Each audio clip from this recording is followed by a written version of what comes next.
Good evening, everybody. I am Vibhu Swain from Power Tech Consultant. Today, we'll start our webinar number 12. Let me share the screen with you.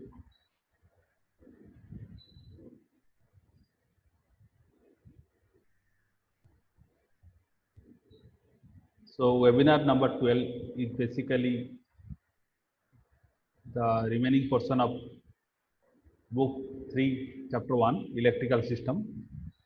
In this session, we'll study about the technical loss, distribution loss, T&D losses, and something on demand side management. Now, let us understand what do we mean by distribution losses. Particularly, when a distribution company transmits some energy or distributes some energy to the consumer, then automatically there will be some losses. So that is known as distribution losses. So in an electrical system, whenever there is a constant load or there is a variable load, then automatically there will be some losses. Whatever the energy input we are getting from a system, from the supplier, the whole energy will not be able to build the whole energy or will not be able to supply all the energy. So there will be certain losses in the systems.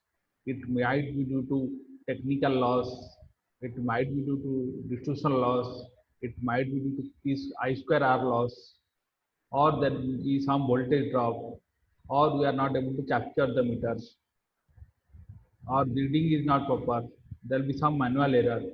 So because of which this distribution loss occurs.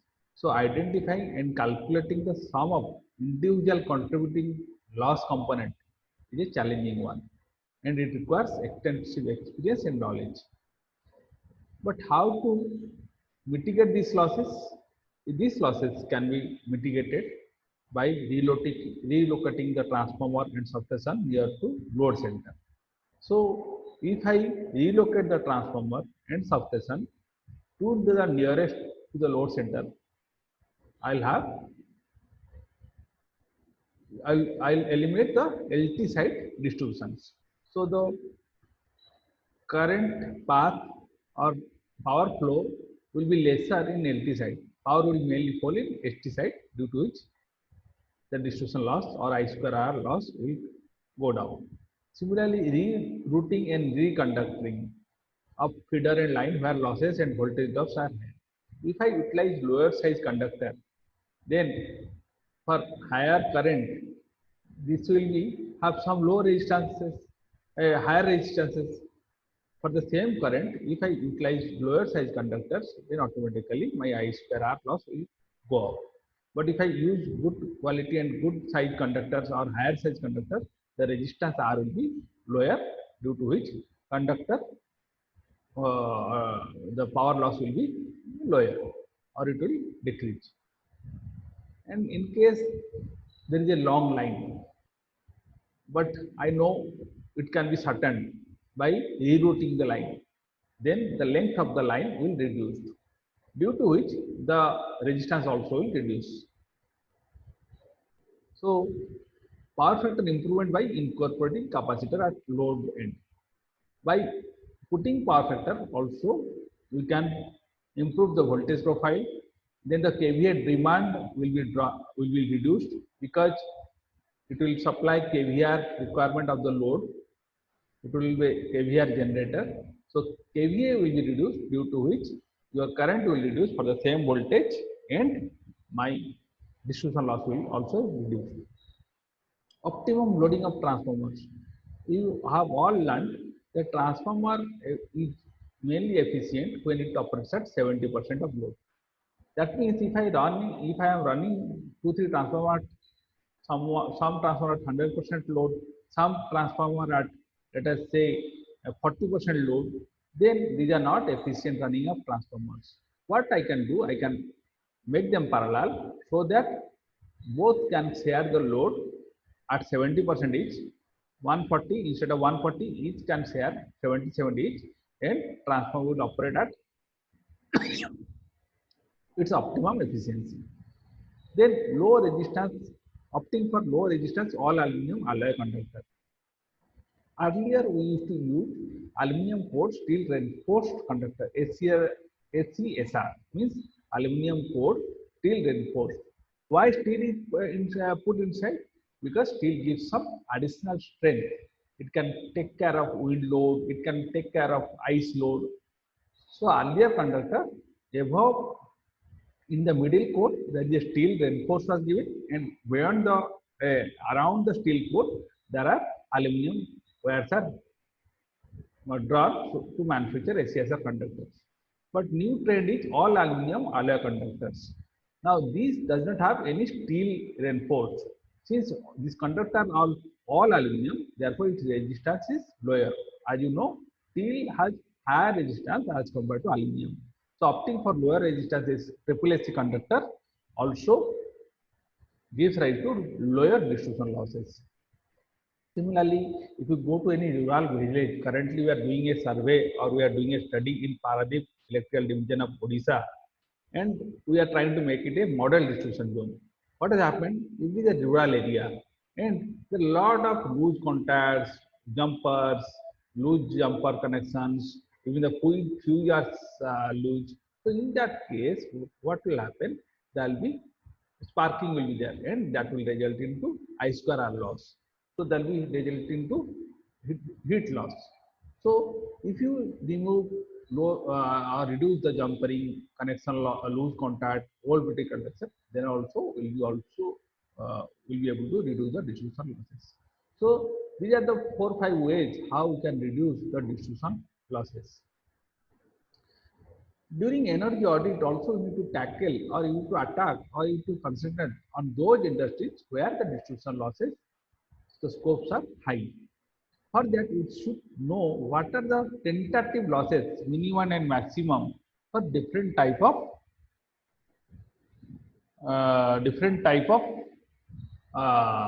load. One is outdoor circuit breaker. Percentage energy loss at full load variation is 0.002, where it is 0.015. Now, out of these, what are the equipment in a distribution system?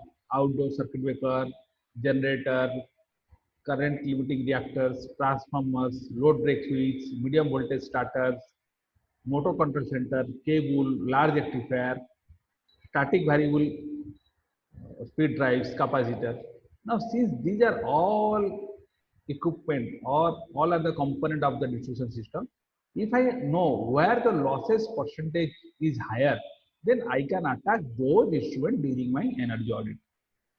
Now find out in this case, here generator, yes, sometimes it is 0.19 to 3.5%. That means 3.5% losses only generator can give rise. So I need to do the energy auditing of generator. Now come here, transformers. This is another loss. This is an area where loss will be maximum. 1.9% is a huge loss for any transformer. So I need to understand what is the rating of transformer, what is the loading of transformer, whether I can reduce or optimize the load. Then another one is, you see, cables. Cables is basically the underground cable.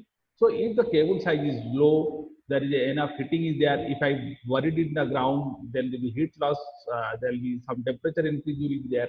Based on the burying nature, based on the temperature, based on the various parameter, cable losses increases or decreases. So I have to utilize right size of cable for the distribution power transmission or distribution systems. Then another one is large rectifier, that is utilized very aluminum sectors or for the industries. Large rectifiers are used for conversion of AC to DC. Then in the industry also variable speed drives where the losses percentage is little bit higher. Though sometimes people need to utilize or install variable frequency drives, but sometimes it is not required at all. If the load is very constant, then you don't have to switch on the variable frequency drives always. Therefore, sometimes it is, if required, it can be taken out of the circuit. And another is capacitors. As you know, there is a certain resistance element in the capacitor due to which it causes some heat loss. So we have to use good quality, good material good capacitor to reduce these losses. So what are the major losses? One is transformers, another is cable, static VFD, and capacitors. During audit, we have to reduce or concentrate our major focus on these equipment. Now, what are the types of transmission and distribution losses? In the distribution sector, our distribution company is a designated consumer. So we attack T&D losses so that it can be, we monitor the T&D losses so that it can be reduced and DISCOM will be profitable. And also the energy loss will not be there, it will be an efficient system. There are two types of losses. One is technical loss, another is commercial loss. What is technical losses?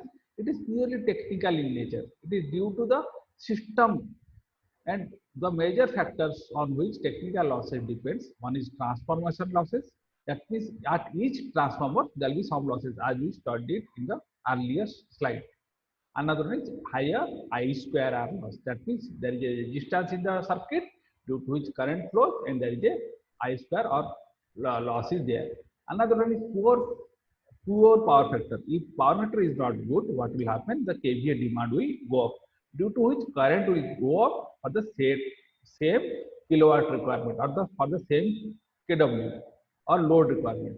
So transformation loss, I square R loss, poor factor are the major reason for technical losses.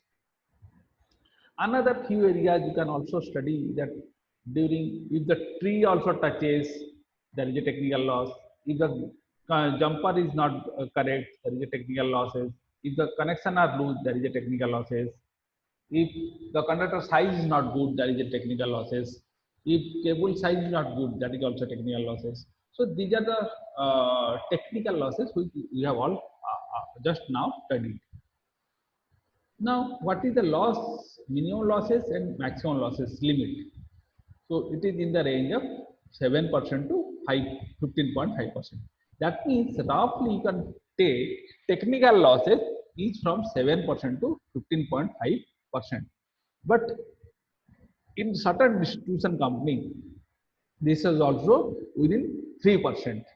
So technical losses, we have very limited scope because you have to invest a lot amount to reduce the technical losses. Type of transformer, you have to go for upgradation of transformer, you have to go for upgradation of conductors, you have to go for HVDC, HV distribution system instead of LT distribution system. So technical losses is in the range of 7 to 15.5%. Now, how we can estimate technical losses? There are two methods. One is direct method, another is indirect method. In the direct method, what you have to do? You have to install number of meters. That means install the meters at the input point at which the distribution company receives the energy. Then install number of meters at which the distribution company bill to the consumer.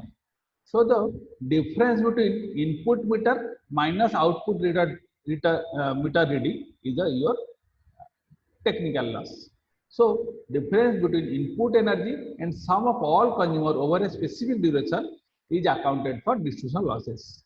This requires elaborate and accurate reading, installation of transmitters at each point, which is a very difficult because distribution company is basically making a huge loss because of higher distribution losses, and also does not have good cash flow. So to invest in meters and other things, there is a problem for the distribution companies. So in the direct method, you require all points to be metered. That is input as well as output point to be metered. In the indirect method, what has happened? It is basically a study method. That means in energy metering at the critical location has to be done. That means you don't require meters at each point, you require the meters at critical points. Then we should understand what is the line length, feeder size, conductor size. From the distribution asset data, we can find out these answer for these questions. DTR detail, capacitor details, line strength, feeder, conductor size. Then we have to do some computer aided load flow studies. That means if I calculate what is the tentative load flow at different condition, I can find out the current. So from the, I have to draw the single line diagram. Then with the help of computer software, I can carry out load flow studies. From that, I can find out what are the current. And this line, feeder, conductor size, everything will give me resistances of the system, of the network. Through computer aided software, I can find out the distribution losses in the indirect method. There are a lot of softwares are available, like MyPower is one of the software that is and ETAB is also a software. There are other good quality software, simulation softwares are available to find out indirect method based distribution losses. Now, what are the causes of distribution losses? Lengthy distribution lines, inadequate size of conductors, distribution transformer are not located at the load center, low power factor as we discussed. So one method to reduce technical losses are high voltage distribution system. What do you mean by that? Now assume there is a 4-story building is there. So it requires a 20 kilowatt load.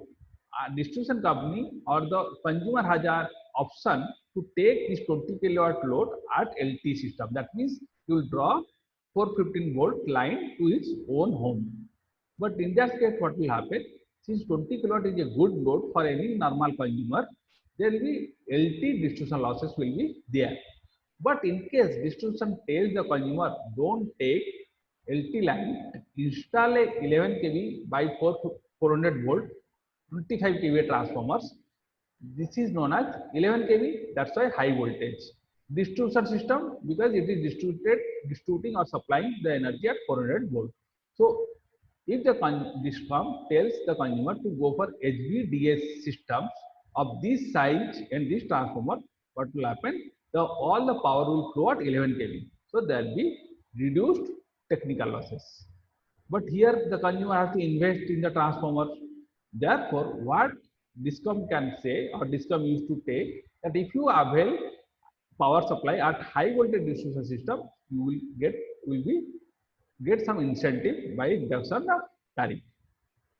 Then another way of reducing distribution or technical losses is to opt for amorphous core transformers.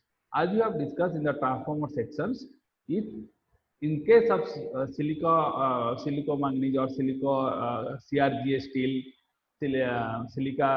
silicon iron based steel, if I go for amorphous core type of transformer, the no load loss will be almost 30% of the normal transformers.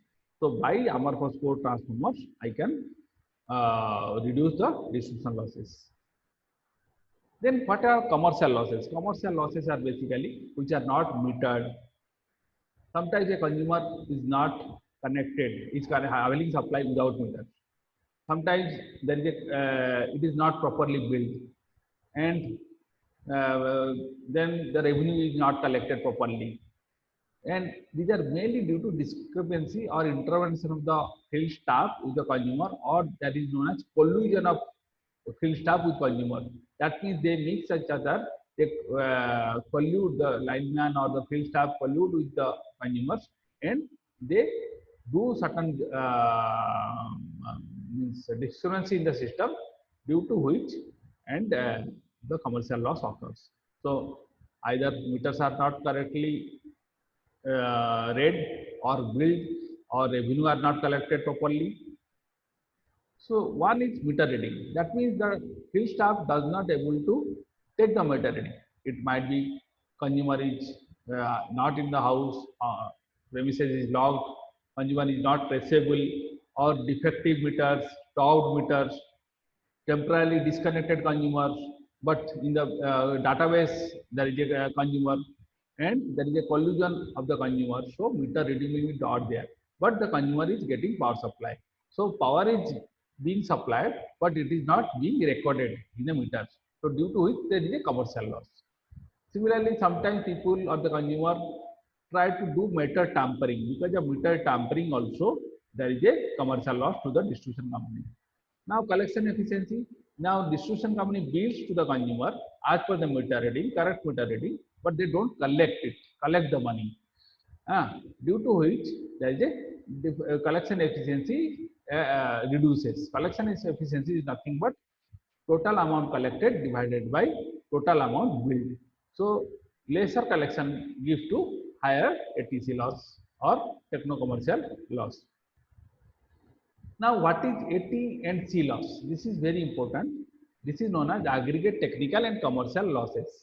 This can be measured using formula AT and C. Aggregated technical and commercial losses is nothing but 1 minus billing efficiency into collection efficiency into 100%.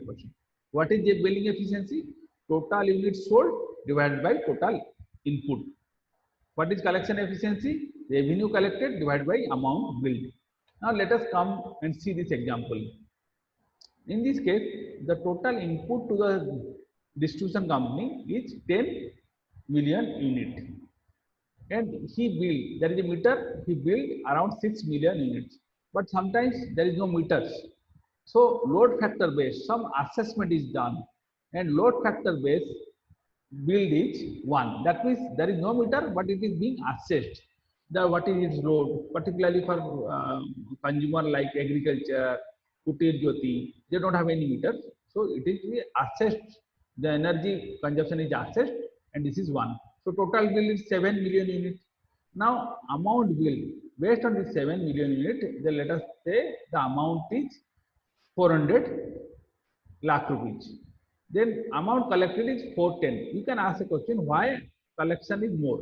Because there may be some earlier demand, or there will be some earlier amount which is not paid. So let us say out of 410, this 40 is the area. 40 lakh rupees is area. So what is the amount collected without area? 410 minus 40, it becomes 370. In this case, billing efficiency, what is billing efficiency? The amount billed, that means EB, 7 million amount billed with amount, the energy input. So energy billed divided by energy input. So 7 by 10. So billing efficiency is 70%. What is collection efficiency? That is amount collected without area 370, that means SC, divided by AB, amount billed 400. So collection efficiency 93%. So we have no ATC loss is 1 minus billing efficiency into collection efficiency, it becomes 35%. Now this is a huge loss.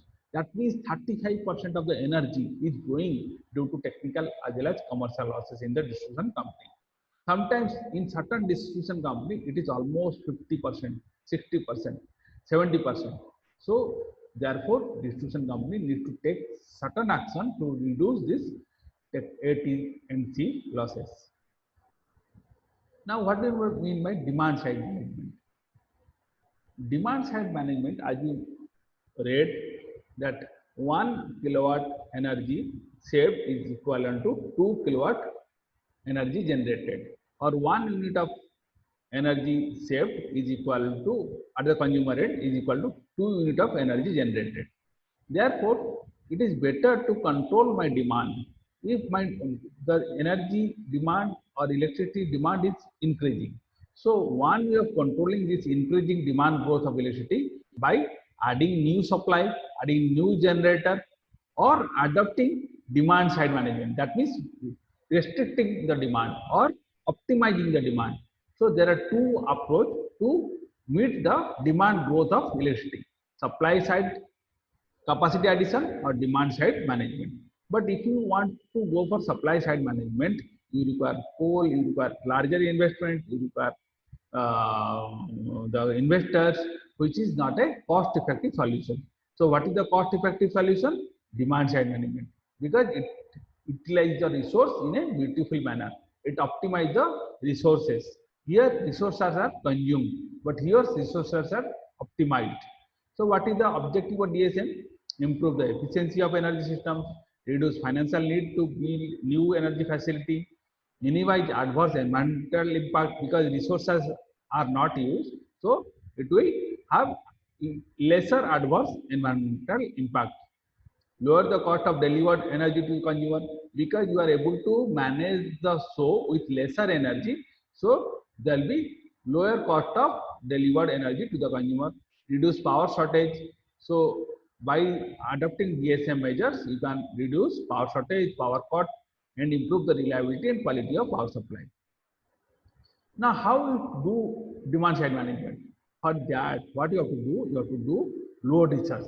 You have to understand what is the loading pattern of the consumer. There are number of different type of consumer having different behaviors. Somebody switches on the supply in the night time. Somebody switch on the supply in the morning time.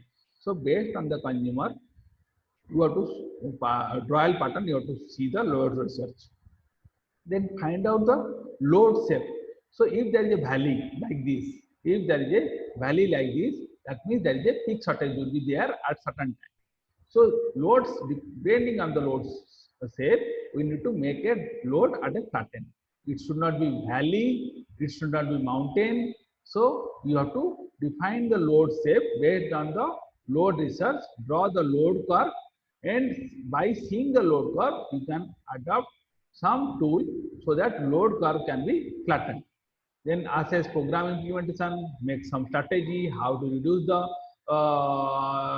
peak load, how to make the demand curve flatten, then implement it and see whether it is being done or not. This is known as monitoring and evaluation.